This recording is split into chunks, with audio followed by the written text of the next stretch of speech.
So that was really great. Ladies and gentlemen, Elizabeth Olsen and Aaron Taylor Johnson. Hey, guys, how's it doing? Nice one, yeah. Hey. Would you like to? I'll sit here. This is Okay, great. great, perfect. This is a great situation. Thank you guys for joining us. The trailer is so thank you. great. Just watching again, it's really exciting. You have in the trailer we see you have a great primal scream, and I feel like you do that a few times in the movie. What's the key to a great scream like that? It looks very very exhausting, I guess. What's the key to a great scream? Sad thoughts. Okay. That's an acting lesson for you all there. Just really sad thoughts of like the worst thing ever, I guess. And then I always knew that they weren't going to use the sound, which was nice. So I could kind of choose to make a sound or not make a sound. That's good. And it's killer in slow-mo as well, man. When you slow-mo that down, man, that's awesome. Like, it's just epic. With that, like, eerie score underneath it. Just but usually facial expressions aren't great in slow-mo because sometimes we'll do super slow-mo moves. Okay. And, you know, you're trying to do effort. But what I just did just then in slow-mo is quite literally the most unattractive thing you could ever see anyone do. It's so weird. And Joss would always remind me to use a calm face. Okay. Because that is okay to watch. Huh, that's a good tip. So next time no one wants to watch. So you gotta have a calm face, but have like intensity. Intensity. Like Jeremy Renner. I'd put that the opposite way around for Renner, actually. But no, he's really calm. He's got like an intense face, but he's always calm. But it's all, yeah. So you guys work together, obviously, on Godzilla. When there we go, some Godzilla fans in the house as well. Yay! So who was approached first for Ultron, or were you both approached at the same time, or how did that work?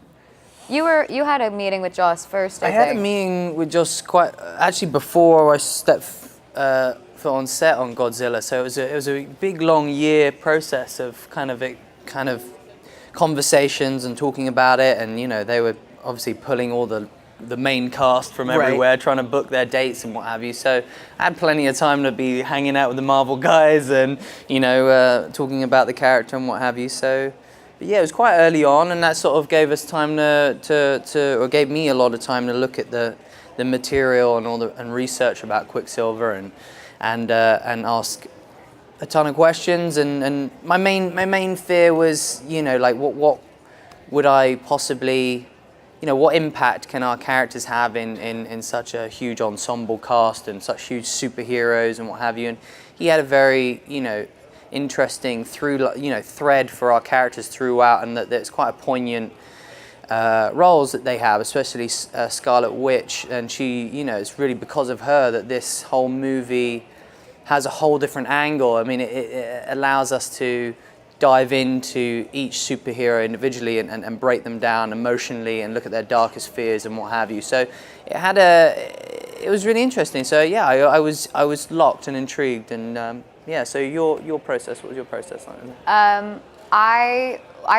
It's fun. Like I met with Joss, but that's when he told me what characters he was casting. Like I didn't know why we were meeting. Same for me. And then afterwards, because it wasn't my job, I didn't hold on to it. Like it was just a meeting in my mind, so I didn't like do research or anything. I was just like, well, that's not gonna happen. Like I'm gonna move on with my life.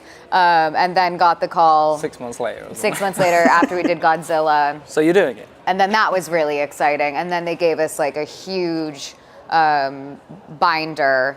Like mine's already broken because it's so big, of like everything Scarlet Witch, just in all comics throughout all of the decades. And they did that for both of us, and that was super cool. Were you guys super familiar with the characters before the movies, or no? No, not at all. That was literally my education right there. Yeah, Joss's version, like he told me about Scarlet Witch, and then he said, when you go home after this meeting and you look at the comics online, just know you will never look like that. And I was like, okay. And then I saw it and I was like, whoa, damn. I don't want to look like that. I mean, I do want to look like that, but I don't. Josh like really loves these characters. Like I feel like he talked a lot about how important it was for him to add them when he was writing the script. And then, I mean, you guys are like, and this is not a spoiler alert, but it's like the first shot of the movie, the first people we see are both of you guys. I got really excited which when is that really happened. cool and like really kind of like obviously these are like you're the very important addition. So I guess did you three all talk about that too and like their relationship together and because obviously like they're brother and sister, but also they kind of have like a parental vibe sometimes or best friends and stuff. I mean, like how much of that did you guys discuss? Talked about all of that. Absolutely. Yeah. I think the moment we both knew we were actually still finishing Godzilla and knew that we were going to play brother and sister and then which was we were thrilled about and was able to then talk a lot about it and kind of break it down. And there was a lot of discussion about, because visually these two characters are very close, like drawn very intimately and what have you, and we wanted to keep that look but have a reason for it without kind of people raising an eyebrow, you know. And then the angle we came at was that, you know, that they all they have in the world is one another, and like and they're outsiders, and usually even when they, you know, with the Avengers or what have you, they're very they're very protective over one another and don't really trust a lot of people and have boundaries and you know, they lose their parents, so you know, they just have that connection, and when they're not with each other they're very vulnerable without one another and insecure, and then that starts to build layers, you know, and very protective. There are stuff where the Scarlet Witch is like cradling Quicksilver and things like that, and it's very maternal and looks sort of very motherly and in the comics. And she, in the comic books, and she's very kind of thoughtful and, you know, mindful. Her whole sort of superpower and what have you. Whereas my character is super speed. I kind of took that into his kind of his personality to be sort of like quick-tempered and like frustrated and impatient and kind of hot-headed and arrogant because he's fast and kind of cocky. You know, you start sort of pulling it off the page and throwing ideas to one another, and that's, we had a lot of time to build characters together. And then of course, whilst we were having that time together, a lot of it was doing a lot of dialect coaching with the Sokovian accent, because that was somewhere that was based in Eastern Europe, and that was another part that that we, you know, had to kind of present that to the Marvel guys and Joss and what have you, to sort of, you know. We're also making up an accent, so you know, like people like they needed to like be like, okay, that doesn't sound like too Russian, because then Black Widow would be able to understand. You guys should just be speaking in your languages if you sound Russian. So it was just to try and you get an understanding, but you can't pinpoint where it is because it's nowhere. Be clear enough that you can understand us. Yeah, because at one point they were like, well, English enough where it's like, why are they speaking English? Right. Yeah. So, you know, that and look as well, like the white hair and what have you. We had a lot of tests to kind of see how far we could push it and where they'd rein it back and what have you. But it was a fun process. Yeah, it was very creative. The process started when we did the tag at the end of Captain America 2. And that was like in January or February. And then we didn't start filming till May. So all of that time was us developing the look and what, you know, that was the beginning. And I had long dark hair to about here. So we knew we had a little bit of length to play with, and maybe we could go white with it. There was some like funny white strands in it. It was like a really bad rockers, like Rock of Ages. Yeah, that was what I was thinking too. Good. You mentioned their relationship and stuff. Another big relationship I feel like the twins have in this movie, obviously, is with Hawkeye. I just loved you guys. He really kind of sort of evolves into a almost surrogate parent for you guys, and to leave it felt like a little, or maybe like an older brother. That's how it feels to me. But I guess with you guys, like, what was that like? Actually, working with like Jeremy and stuff on that kind of their relationship. Yeah, now you say that, I can see where the sort of the fatherly figure comes from. I see what you're saying. I think I thought more of him as like a coach. Okay. That's good, yeah. I didn't think of it as a father figure, to be honest, but I show me the ropes kind of thing. My connection was, I remember sort of saying with Josh, is like, so, you know, I know that there's always superheroes, like, you know, they butt heads and there's egos in the room and there's a lot of banter. Who's my banter going to be with? And then it's like, I think you and Hawkeye should just go head to head. Yeah. Like, okay. And it was so, it's so funny then, like, throughout the film, their banter together. Renner just has such great improv and like rips one, you know, like. Most of those lines that Renner says in the film are improvised, and they're so funny. That's really, so did that surprise you doing like such a huge film that there's room for improv like that and like Not really that kind of personality? It's usually just kind of at the end of a shot, he would like throw in a sentence. What, Renner would? Yeah. Yeah, I think. Like, it's not like you improvise while you're working. It's just like you haven't said cut yet, and I'm just gonna say what I'm thinking, and that's what he would do.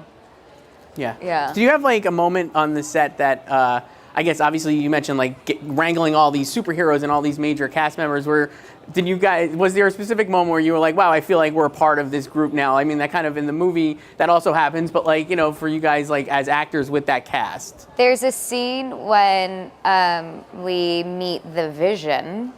And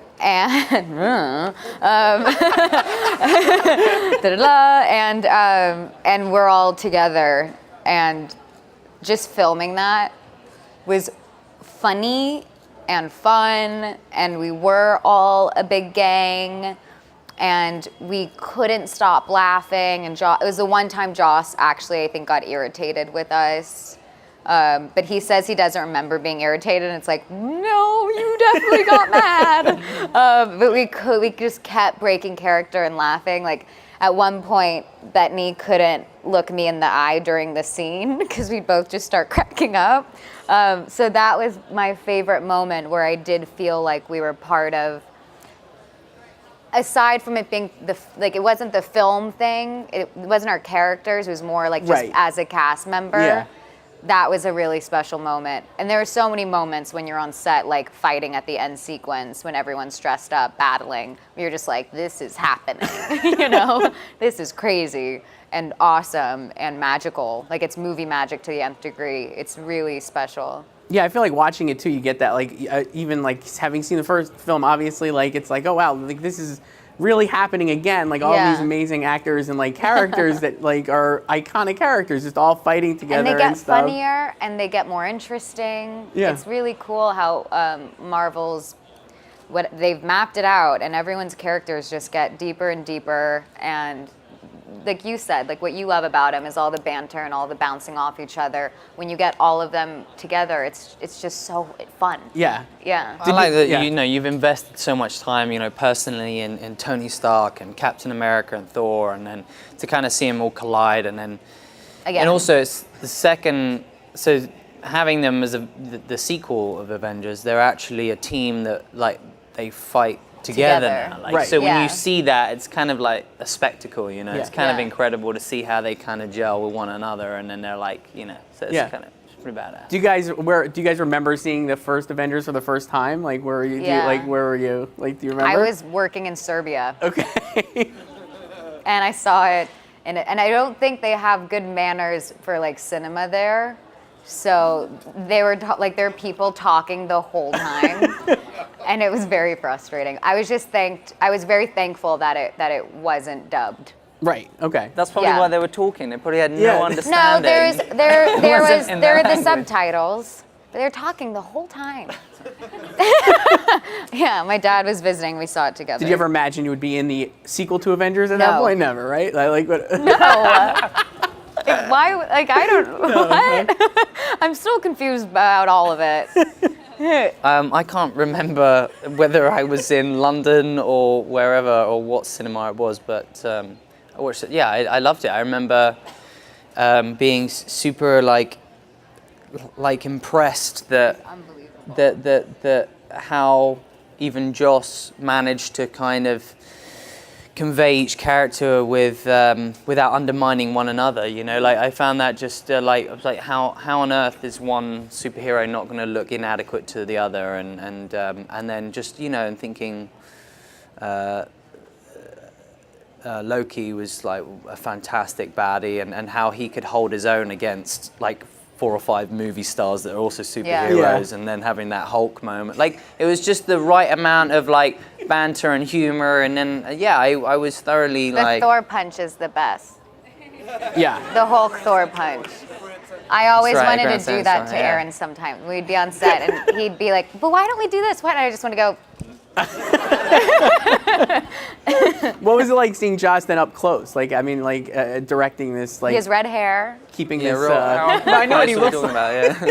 What was it like for you guys, like having watched that film and seeing like how he pulled off the first one, like experiences? He seems Work like up you close. wouldn't be able to sort of the guy's so modest and humble.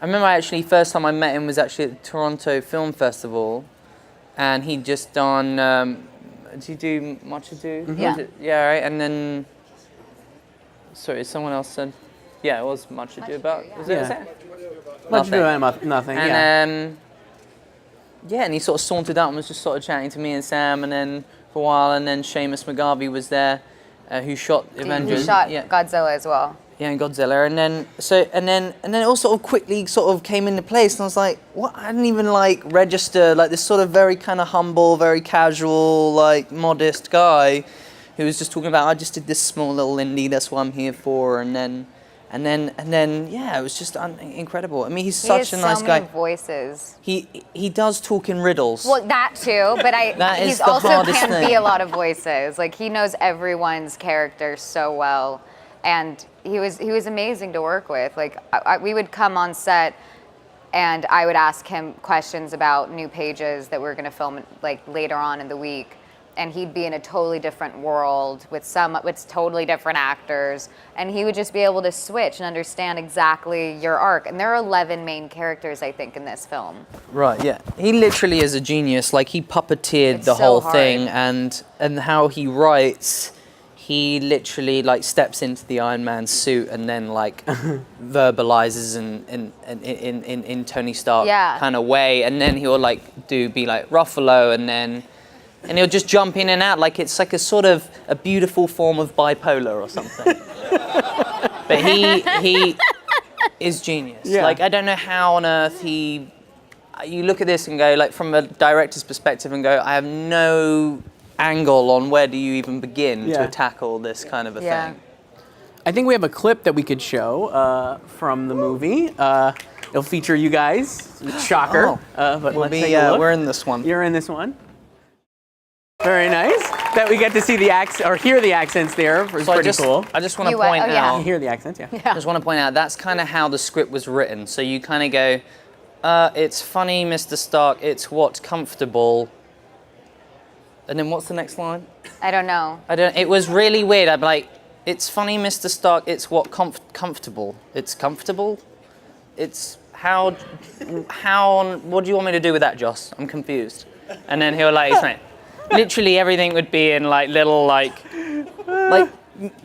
he writes in such sort of like just Like like it's inverted yeah, like sentences it's and stuff. conversational, It's great. which is brilliant because that's like how the whole piece has like been carefully put together. You know, when you have like a big group scene and you've got Robert Downey and everybody's throwing out lines here and there. It's little bits, but on paper, it's really quite complicated. Well, we also saw in that scene, obviously, Ultron factors prominently, and I know James Spader, I think, was doing a lot of motion capture work for that as well, right? So it was Yeah, like, what was the it whole like? time. Yeah, so was that? I'm sure that had to help you guys. You have a lot of scenes with Ultron. I don't think that's a spoiler alert, but Yes, like, we have a lot of scenes with Ultron, which is James. In reality, it's James Spader in In a a onesie. mocap suit, which is like a grown-up onesie, and like not like the cool ones that like people put selfies on the internet or something. Not like it's not like a kangaroo. It's like the most awkward-looking onesie, and he has a lot of cameras in his like on his face at all. So he has this big metal thing around him, and it has all these cameras and all these dots on his face. He has all these different colored dots all over his face to capture his facial expressions. And if he couldn't be on a platform so that we could look eye to eye with him, he would be acting at us, and we would have to look at two red balls about 3 feet above his head instead of him, because those were supposed to be his eyes. So James Spader is like the most dynamic person, and you want to look at him while you're acting with him, but you're being rude and like looking up. It was Also, it's just very funny. It's also it's also kind of hard to react when, like, you know, when like, because he plays it so, you know, each take is different, and you want to kind of react to that, you know. Yeah. So it's kind of hard to look above someone's head, but you want to look slightly below that. And the main reason was actually because he'd give such intense performances, and you'd be like locked in here, and then they'd be like, move your head up. You know, Right. Red balls. Like, it was, and she'd whisper Red Bulls in my ear. Red Bulls. Or you would announce it, like, at the end of a stage. Like, these stages are huge that we would film on. And I'd be entering, because he was fast, so he got there before me. So I'm still, like, walking. And he... Just doing the normal thing. Doing the normal walk. Stroll. And he would, like, yell back at me before a take and be like, Lizzie, red balls! And I was like, thanks, Aaron. Whilst just strolling. A couple of Red Bulls. Do you guys have in the first time I know the cast hung out a lot and stuff, and you mentioned like how cool that one scene was when you guys felt. Did you guys like in the downtime? How did you guys hang out a lot, or everyone has kids and families? Okay, so no. But there was a lot of hanging time in between takes. Like there were like in between takes. But you're not going out for like karaoke with like Robert Downey Jr. then, or Chris Evans. No. That sounds like a lot of fun though. I like went over to his house a couple times for Sunday roast. Oh, that's fun. They hung out with his kids. Yeah. I think, it was actually quite nice. Just before we had that big scene, Robert Downey called us all together and hosted a dinner the night before, just sort of cast and their wives and husbands and what have you. And so that was really nice to kind of have some downtime and get to know one another and then do our scene the next day. And it was really chill because I think we were kind of nervous. It was kind of daunting. I was totally freaked out. And then we kind of had a feeling that maybe when we turn up, we'd be the only two there and be like, all right, this was like our initiation test, you know? That would have been funny. Yeah. A lot of people have asked us if there was hazing, and we're like, we wish, because everyone's asking. Yeah, they could have made a good story, but I feel like they've let us down there with no story, so... You can just start making them up, I guess, right? For the next so next bad one? at that. People say that. I'm so bad at making things up. Well, it can go two ways, kind of. It can go really bad. Right, that's true. I think we have time now to start taking some audience questions. Hi. How do you feel playing Scarlet Witch? How do I feel playing Scarlet Witch? Yeah. I feel I'm used to playing a lot of characters that are more sad, I think, and I felt really empowered playing her. I felt tough. What was it like going from Godzilla to this, and what was your relationship like with Robert Downey Jr.? I'm a big fan of him. Me too.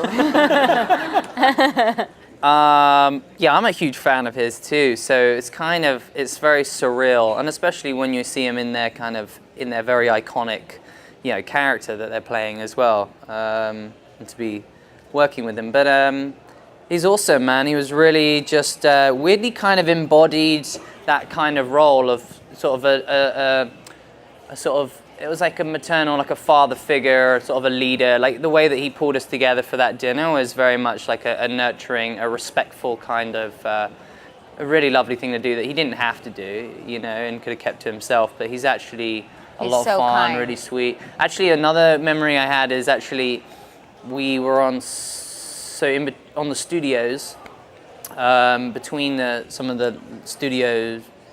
I don't know what you call them. The great big. Well, between the trailer and the studio, we do have these little buggies and stuff. Like golf carts, right? And then they sort of pimped him out with so they had like he Black had his Widow Iron Man one, and then Scarlet Widow the Black Widow like symbol Spider on hers, yeah. and then we'd all rush to go in, get out, and then jump in our thing, and then race them back and what have you, and drive them, wiggle them through, which was a lot of fun and slightly dangerous, but a lot of fun. But, we're all in our superhero things, and Thor's got his cape flying back, and they're just racing, and some of them you're sitting the other way around, so you're waving, and it's kind of funny. That's awesome. Yeah. So those are trippy, but yeah. This is for Aaron and Lizzie. What was it like working with such a phenomenal ensemble cast? And what was it like do you guys have any funny stories in between takes? I think it was Paul that said the funniest things that happen, those are the stories you can't tell. No, just because like it's like they're like I don't know, they're personal.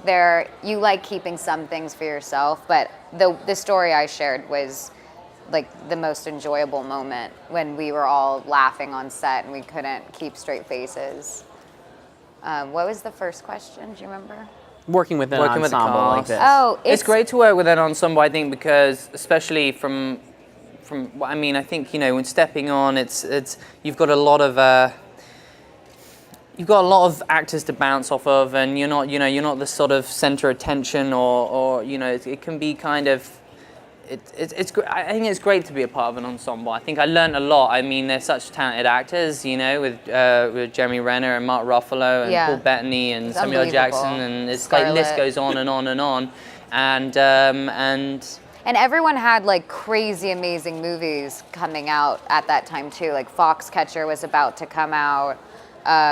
Jeremy Renner produced The Messenger. That was about to come out. Downey had the Judge.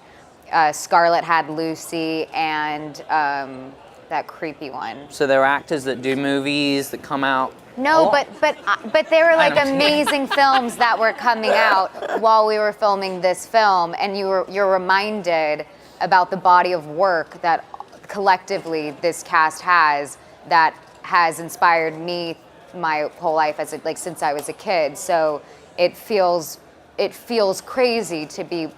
I keep feeling like I'm hanging out with a rock band and I'm like the new backup vocalist, so I get to like travel like them, but I'm just like hanging out on the side, and like everyone just wants to see them. So it feels less pressured, but I do feel like I'm hanging out with a cool rock band. Did you and Paul talk about, obviously Scarlet Witch and Vision have such a relationship in the comics? Did that come up a lot? We still laugh about it a lot, because we're kind of like, are we going to have kids? Don't know. No one's told us yet. Maybe in like 2022 or the next when ones. I'm 40. Next question over here on the right. Hi, I'm Faith, and I'm so excited to see you guys in the movie. My question is, when you were a kid, did you ever want to be a superhero? And if so, which one? Michelle Pfeiffer was Catwoman when I was a kid, so I just wanted to be her.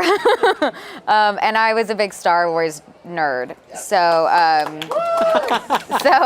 I played a lot of Jedi, and I was Yoda for Halloween when I was 14. Yeah. It's amazing.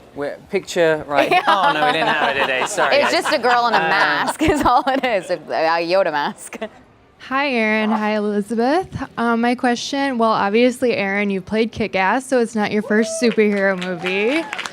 So, and Lizzie, what was it like going into this whole superhero type movie that, I mean, obviously you've never done since you've done sad movies. They're not all sad. I think I like threw my work under the bus just a second ago.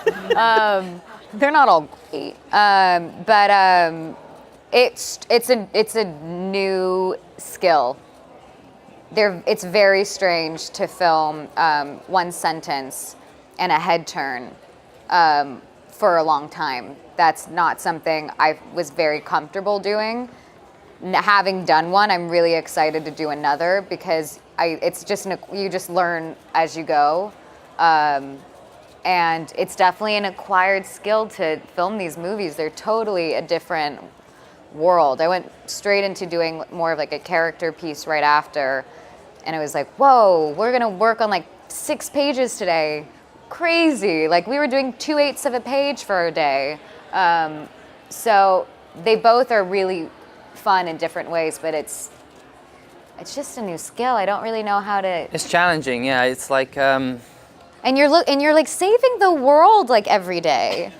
Like what does that look like? Exhausting, I'm telling you. Like that's like that's just a crazy concept. I'm gonna like the world is gonna end if we don't do something.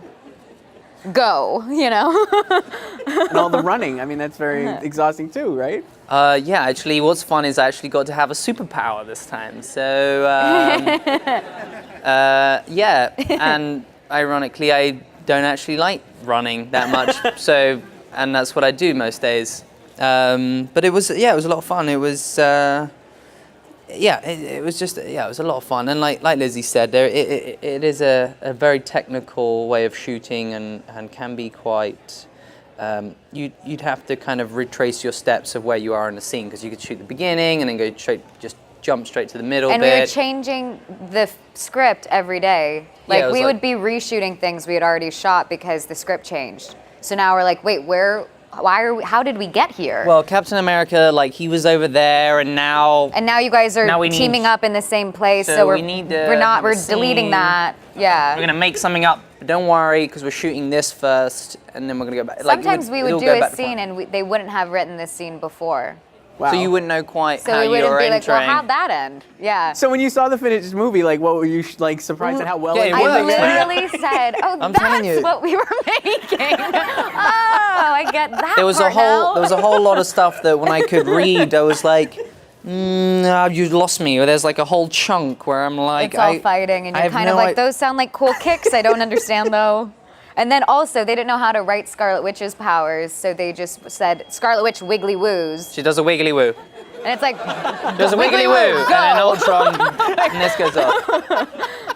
So, yeah. And mine was called Pietro time. Yeah, Pietro so every time you go, so Joss would go, Pietro time, and then run. That was my your cue, yeah. And we'd make it up with the stunts guys on the day, just.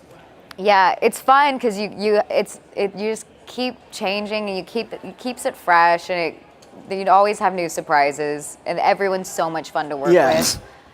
So it's really fun. Yeah. Yeah. My question is, last year I know with Godzilla you probably had to deal with a lot of CGI and everything. This year, I know you probably had to deal with a lot more CGI, especially with a lot more people wearing motion captures. Yes. What was it like getting used to all that CGI and seeing people, like Red Balls here and James Spader here? I stopped looking because sometimes we'd have stunt guys in motion capture suits just standing in as Ultron for eye lines. I couldn't look them in the eye. Like, it was too silly to me. So I would just kind of look in their general area. You just play make-believe. You're a kid on a playground is all it really is. And you're like, you're just playing make-believe as an adult, and like that's what our job is, and it's more technical than that. But that's what it accesses like in you, and it's really freeing. Yeah, I was actually surprised there wasn't actually it wasn't crazy amounts of green screen. In fact, I don't think there really was any green screen. Only in reshoots. Oh right, yeah. That's it. But it's kind of incredible now. Yes, special effects just goes quicker and quicker, because say when I did Kick-Ass, there was a lot of green screen on certain things, and whereas on this, I'd expect it would be the everyday thing.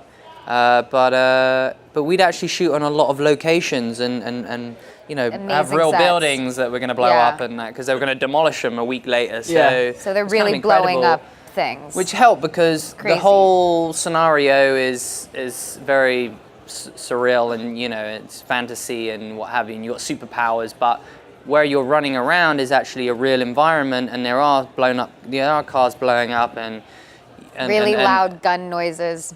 So it kind of helps. You kind of have a little bit of you can feel. You feel part of the environment. Yeah. That's cool.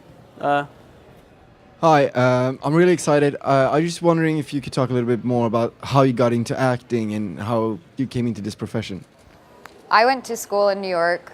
I just did it as a kid, but for fun my whole life, for camps and classes, danced a lot. And then came to NYU for training. And this studio I was working at, it's called the Atlantic Theater Company. It's an off-Broadway company in the city. And they started having me audition for their plays to do understudy work. So I started understudying in theater. And then I started auditioning for films because I got an agent that way. It was really just because I was at the right place, kind of at the right time, and I didn't get into Brown, so things would have turned out differently had I. So I'm really thankful that rejection came my way. Yeah, Aaron's been doing it forever. Yeah, I started when I was 6. I just kind of, I guess I had really great parents who allowed me those opportunities. I went to a very small, modest little, what would be like a little, I don't know, a little place that did drama and dance and what have you, and I just there were little auditions that would go up to London and do. I mean, it started off very small. I did commercials, did theatre, did TV. Right up until I was 10 was when I did my first film, and then and I learned a lot because I was already kind of like immersed in kind of like theatre acting and kind of was really over the top and then my experience has just been kind of learning on the job really and being opposite actors and then figuring it all out and playing with it. It's been very my school of acting has been very kind of instinctual and natural and kind of built in my own way that is just kind of expressive and therapeutic in a way, and then the way I pick roles kind of has some, I have to relate to characters and then I guess there's some sort of through line and connection to it, but it never really, some things kind of weirdly mirror experiences in my life, and so it sort of weirdly, it sort of feels more artistic and creative and sort of therapeutic to me. I don't know who gave me the question. It was down here somewhere, right? It kind of built itself together and cool. And on that note, thank you guys so much. Aaron Taylor Johnson, Thank Elizabeth you. Olsen. Thank you so much. Avengers Age of Ultron is out on Friday.